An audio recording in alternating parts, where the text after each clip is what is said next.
2025 से देश भर में कई ऐसे बदलाव लागू हो चुके हैं जिनका सीधा असर आपकी जेब, यात्राओं, बैंकिंग और डिजिटल पेमेंट्स पर पड़ने वाला है। चाहे बात हो एलपीजी सिलेंडर की कीमत की या फिर यूपीआई पेमेंट के नए नियमों की। अब इन बदलावों को जानना आपके लिए बेहद जरूरी है ताकि आप समय रहते अपने बजट और प्लानिंग को बेहतर बना सकें। तो आइए जानते हैं कि आखिर 1 जून से होने वाले 7 अहम बदलाव के बारे में। आखिर क्या ये बदलाव है, इस खास रिपोर्ट में आप देखिए।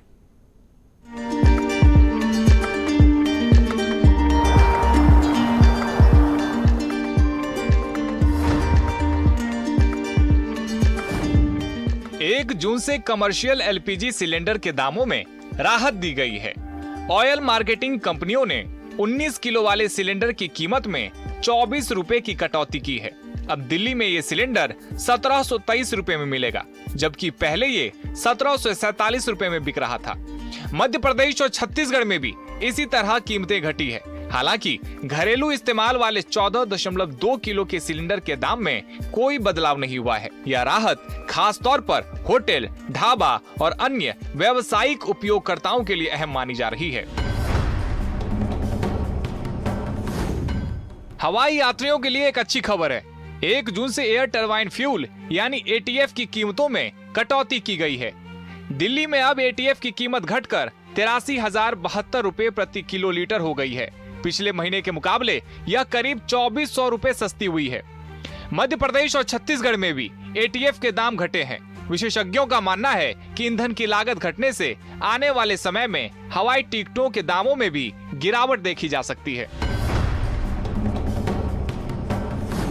क्रेडिट कार्ड रखने वालों को 1 जून से नए नियमों के अनुसार कुछ बदलावों का सामना करना पड़ेगा।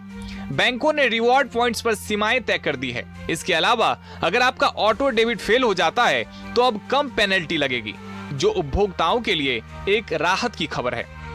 हालांकि दूसरी तरफ एक झटका भी लगा है। कई बैंकों ने संकेत दिए हैं कि अब बिजली, पानी जैसे यूटिलिटी बिलों का भुगतान अगर क्रेडिट कार्ड से किया जाता है तो अतिरिक्त शुल्क लिया जा सकता है या कैशबैक की शर्तें बदल सकती है। सेबी ने म्यूचुअल फंड निवेशकों के लिए नया नियम लागू कर दिया है। अब ओवरनाइट फंड्स में निवेश के लिए ऑनलाइन ऑर्डर का समय शाम 7 बजे और ऑफलाइन ऑर्डर का समय दोपहर 3 बजे तक निर्धारित किया गया है। इन समय सीमाओं के बाद किए गए निवेश अगले कार्य दिवस में माने जाएंगे। यह बदलाव निवेशकों को अधिक पारदर्शिता और सटीक एनएवी मिलने के उद्देश्य से किया गया है। राहत की खबर कर्मचारियों के लिए भी है। 1 जून से ईपीएफओ 3.0 वर्जन लॉन्च हो गया है। इससे पीएफ निकालना, केवाईसी अपडेट करना और क्लेम प्रोसेस करना पहले से कहीं ज्यादा तेज और आसान हो जाएगा। ईपीएफओ अब एक डिजिटल कार्ड की सुविधा भी ला रहा है, जिसे एटीएम कार्ड की तरह इस्तेमाल किया जा सकेगा। इससे ईपीएफ अकाउंट का एक्सेस और ट्रांजैक्शन दोनों सरल हो जाएगा। यूपीआई यूज करने वालों के लिए नई सावधानी जरूरी है। अब क्यूआर कोड स्कैन करते समय या किसी भी पेमेंट से पहले आपको रिसीवर का सिर्फ बैंक रिकॉर्ड में दर्ज असली नाम ही दिखेगा। कोई एडिट किया गया या निकनेम अब यूपीआई पर नहीं चलेगा। यह नियम एनपीसीआई द्वारा लागू किया गया है और 30 जून तक सभी यूपीआई ऐप्स में इसे अनिवार्य किया जाएगा। इस कदम का मकसद फ्रॉड और गलत ट्रांजैक्शन को रोकना है।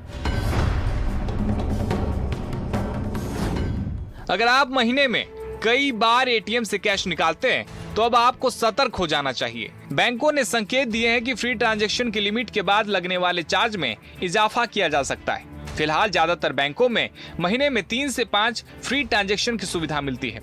इसके बाद हर निकासी पर 21 रुपए तक चार्ज लगता है, जिसे बढ़ाया जा सकता है। इस बदलाव से खासतौर पर नकद पर निर्भर ग्राहकों को असर महसूस होगा।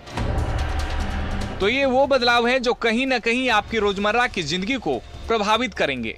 अब चाहे आप किराया भरें, हवाई टिकट बुक करें या म्यूचुअल फंड में निवेश करें, इन नए नियमों की जानकारी आपके खर्च और समय दोनों को बचाने में मदद करेगी।